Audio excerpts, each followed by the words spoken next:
Nu ko, aiziet trešā diena remonta. Pagaidām vēl joprojām tiekam vaļā no mēbelēm, tātad reku jau pa vakardienu izjaucu šito skapi.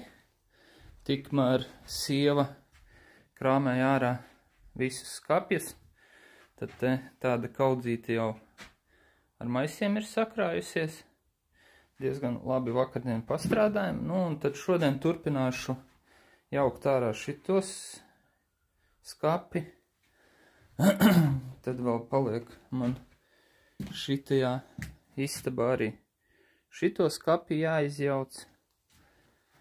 Un šito skapi jāizjauc. Kāpēc jaucu viņus ārā? Tāpēc, ka es pajautāju es šķirošanas punktā, izrādās viņi pieņem koku bez maksas. Un es pajautāju par mēbelēm, un mēbeles izrādās noņem visu furnitūru, nu tā, ka nav metāla tur. Tad viņi tos mēbeles izjauktās pieņem kā koku. Un pieņem viņi bez maksas. Tāpēc es tagad visas mēbeles jaucu pilnībā ārā tā, lai nebūtu furnitūras, lai nebūtu nekādu metālu. Un tad sanāks man bez maksas to visu nodot. Būs mazāk ko vest uz gētliņiem. Nu kaut kā tā.